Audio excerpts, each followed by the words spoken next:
नमस्कार बच्चों, आप सभी का स्वागत है। आज हम हिंदी लोक भारती 10वीं कक्षा की किताब से दूसरी इकाई की चौथी कविता पढ़ेंगे, जिसका नाम है छापा। छापा का शाब्दिक अर्थ होता है धावा। अर्थात जब किसी के घर पर कोई आयकर विभाग का अधिकारी धावा बोलता है तो उसे कहते हैं छापा पड़ना। अब हम इस कविता के कवि से परिचित होंगे। इनका नाम है ओम प्रकाश आदित्य। ये हिंदी साहित्य जगत के एक जाने माने कवि हैं। इनका परिचय कुछ इस प्रकार है। इनका जन्म 1936 गुरुग्राम हरियाणा में हुआ और इनकी मृत्यु 2009 भोपाल मध्य प्रदेश में हुई। इनका परिचय इस प्रकार है। ओम प्रकाश आदित्य हिंदी की वाचिक परंपरा में हास्य व्यंग के शिखर पुरुष होने के साथ साथ छंदशास्त्र तथा काव्य की गहनतम संवेदनाओं के पारखी थे।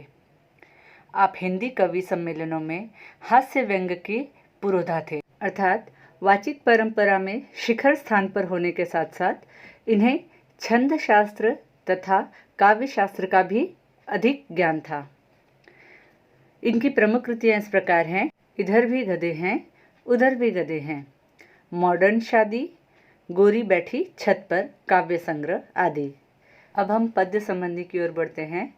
प्रस्तुत हास्य व्यंग्य कविता में कवि ने आयकर विभाग के छापे के माध्यम से आम आदमी की आर्थिक स्थिति, छापा मारने वालों की कार्यप्रणाली को दर्शाया है।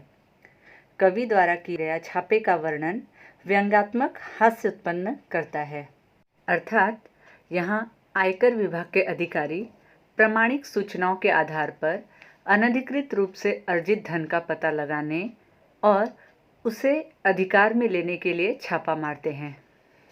प्रस्तुत कविता में कवि ने अपने घर पर छापा मारने वालों द्वारा छापा मारने के बाद की स्थिति का व्यंग्यात्मक एवं रोचक चित्रण किया है। छापे के दौरान अधिकारियों को वहां सोना चांदी तो दूर, रसोई घर की पीपियों में पेट भरने के लिए ज़रूरी अनाज भी नहीं मिलता। कवि ने कविता के माध्यम से छापा मारने वालों की कार्यप्रणाली और आम आदमी की आर्थिक स्थिति का वास्तविक चित्रण किया है। इसके साथ ही कवि ने व्यवस्था से अर्थात प्रशासन से एक ज्वलंत प्रश्न भी पूछा है कि जब वह अनधिकृत रूप से अर्जित धन अपने अधिकार में कर लेती है तो अधिकृत रूप से अर्जित आय से जिनके पेट नहीं भरते वह उनकी सहायता करने की कुछ व्यवस्था क्यों नहीं करते। तो बच्चों, इस कविता की विषय प्रवेशिका से हम परिचित हो चुके हैं। अब हम बढ़ते हैं अपनी कविता की पंक्तियों की ओर। पंक्तियाँ कुछ इस प्रकार हैं। मेरे घर छापा पड़ा, छोटा नहीं बहुत बड़ा, वे आए घर में घुसे और बोले सोना कहाँ है। मैंने कहा मेरी आँखों में है, कई रातों से नहीं सोया हूँ। वे रोश में आकर बोले स्वर्ण दो स्वर्ण। मैंने जोश में आकर कहा स्वर्ण मैंने अपने काव्य में बिखेरे हैं, उन्हें कैसे दे दूँ। अर्थात जब आयकर विभाग वाले कर चोरी करने वालों और नाजायज ढंग से संपत्ति अर्जित करने वाले लोगों के घर में और कार्यालय पर छापा मारते हैं, कवि के घर में जब छापा पड़ा तो कवि मांगी गई वस्तुओं को साहित्य में इस्तेमाल किए जाने वाले शब्दों से जोड़कर व्यंग्योक्ति में जवाब देते हैं। कवि कहते हैं कि मेरे घर पर आयकर विभाग का छापा पड़ा है, वह भी कोई छोटा मोटा नहीं, बहुत बड़ा छापा। अधिकारी मेरे घर पर पूछताछ करने के लिए आए। वे सीधे घर में घुस गए और पूछने लगे सोना कहाँ है। जो यहाँ सोना शब्द का अर्थ है सोना एक धातु, जिसे अंग्रेजी में गोल्ड कहते हैं, और सोना यहाँ कवि ने उसका अर्थ लिया है नींद से, अर्थात जब हम सोते हैं। वे रोष में आकर बोले, रोष अर्थात क्रोध में, गुस्से में आकर वे कहते हैं कि सोना कहाँ रखा है। कवि ने उन्हें जवाब देते हुए कहा सोना वह तो मेरी आँखों में है, मैं कई रातों से सोया नहीं हूँ। अधिकारियों को इस बात पर अधिक गुस्सा आता है और वे प्रश्न को और स्पष्ट करते हुए कहते हैं स्वर्ण दो लेखक स्वर्ण को सुवर्ण से जोड़ते हैं। सुवर्ण शब्द का अर्थ होता है सुंदर अक्षर, और जवाब देते हैं कि सुवर्ण तो उन्होंने अपने काव्य में बिखेरे हैं, उसे वे उन्हें कैसे सौंप दें। किंतु यहाँ तो अधिकारी स्वर्ण अर्थात सोने के आभूषणों की बात कर रहे थे, किंतु उन्होंने उसका संबंध अपने काव्य में अर्थात कविता में स्पष्ट सुंदर अक्षरों से किया। आगे वे कहते हैं, वे झुंझलाकर बोले, तुम समझे नहीं, हमें तुम्हारा अनधिकृत रूप से अर्जित अर्थ चाहिए। मैं मुस्कुराकर बोला, अर्थ मेरी नई कविताओं में है, तुम्हें मिल जाए तो ढूंढ लो। वे कड़क कर बोले, चांदी कहाँ है।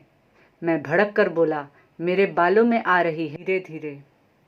अर्थात अधिकारी कवि का जवाब सुनकर झुंझलाकर कहते हैं, तुम हमारी बात समझे नहीं, हमें तुम्हारा वह अर्थ चाहिए जिसे तुमने अनधिकृत रूप से अर्जित किया है। यहाँ झुंझलाना शब्द का अर्थ है चिड़चिड़ाना, गुस्से में आकर, जब हम झुंझलाकर या आवेग में आकर बोलते हैं तब। अनधिकृत का अर्थ होता है जिसके लिए अधिकार न मिला हो, और अर्जित करना अर्थात किसी प्रकार प्राप्त या एकत्र किया हुआ सामान। अर्थ का अर्थ यहाँ पर है संपत्ति, आर्थिक पैसा जो है, और यहाँ अर्थ का अर्थ है साहित्य में उसका अर्थ, किसी शब्द का अर्थ अर्थात मतलब।